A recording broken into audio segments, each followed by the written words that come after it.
নমস্কার বন্ধুরা, জয়াস কিচেনে আমার পুরনো বন্ধুদের জানাই অসংখ্য ভালোবাসা আর নতুন বন্ধুদের জানাই স্বাগত। আপনারা সবাই কেমন আছেন বন্ধুরা? আশা করি সবাই ভালো আছেন, আমিও ভালো আছি। আজ আমি খুব লোভনীয় একটা রেসিপি নিয়ে এসে হাজির হয়েছি। বানাবো নলেন গুড়ের রসবড়া। খেতে তো অসাধারণ লাগে বন্ধুরা। শীত চলে যাওয়ার আগে এইরকমভাবে একবার রসবড়া অন্তত বানিয়ে খেয়ে দেখবেন, খেতে দুর্দান্ত লাগে। ভিডিওটা শেষ পর্যন্ত দেখার অনুরোধ রইল, আশা করি আপনাদের ভালো লাগবে। এই রকমভাবে রসবড়াটা করলে নরম তুলতুলে, একটা খেলে মন ভরবে না, মনে হয় যেন আরও খাই। তো চলুন শুরু করা যাক। রসবড়া বানানোর জন্য এখানে আমি বিউলির ডাল নিয়ে নিয়েছি 200 গ্রাম। ডালটাকে ভালো করে পরিষ্কার করে 3 থেকে 4 বার জলে পরিষ্কার করে ধুয়ে নিয়ে প্রায় 2 ঘন্টা আমি ভিজিয়ে রাখব। ডালটা ভালো করে ভিজে গেছে। আমি যখন ডালটা ভিজিয়েছিলাম তখন অল্প একটু মটর ডালও দিয়ে দিয়েছিলাম। আমার শাশুড়ি মা বলতেন বিউলির ডালের সঙ্গে অল্প একটু মটর ডাল দিলে বড়াগুলো খেতে খুব ভালো হয়। একটা মিক্সিং জার আমি নিয়ে নিয়েছি। এর মধ্যে আমি ভিজিয়ে রাখা ডালগুলো পেস্ট করে নেব, একদম মিহি পেস্ট করে নেব। তো বন্ধুরা, মটর ডালটা দিলে, বিউলির ডালের সঙ্গে মটর ডাল পেস্ট করে বড়া করলে বড়াগুলো বেশ একটু মচমচে হয়। এইরকম একটা মিহি পেস্ট আমি বানিয়ে নিয়েছি। তো বন্ধুরা, বিউলির ডালের রসবড়াটা করে দেখবেন, খুব ভালো লাগে খেতে, খুব টেস্টি হয়।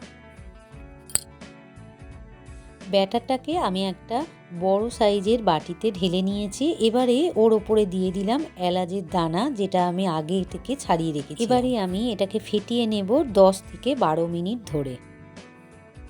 10 মিনিট ধরে আমি ভালোভাবে ফেটিয়ে নিয়েছি। দেখুন বন্ধুরা, একদম সাদা ধপধপে হয়েছে আর কাগজের মতো হালকা হয়ে গেছে।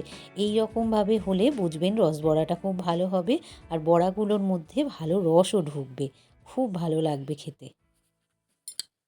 গ্যাসের ওপর আমি একটা হাঁড়ি বসিয়ে দিয়েছি। হাঁড়িতে 2 কেজির মতো নলেন গুড় দিয়ে দিয়েছি।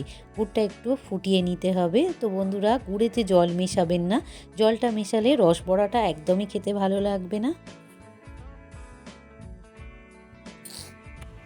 নলেন গুড়ের মধ্যে আমি দিয়ে দেব এলাচের খোলা। দানাগুলো আমি ব্যাটারের মধ্যে দিয়ে দিয়েছি আর খোলাগুলো এর মধ্যে দিয়ে ফুটিয়ে নেব। গ্যাসের উপর আমি একটা কড়া বসিয়ে দিয়েছি। কড়াতে বেশ কিছুটা সাদা তেল দিয়ে দিলাম। আজকে সাদা তেলেই রসবড়াটা করব। এবারে তেলটা হালকা গরম হয়ে এসেছে, আমি বড়াগুলো এবার ভেজে নেব। তো বন্ধুরা, যেহেতু আমি তেলটা খুব বেশি পরিমাণে দিইনি, তাই অল্প অল্প করেই ভেজে নেব। গ্যাসের ফ্লেমটাকে লো করে বড়াগুলোকে ভাজতে হবে।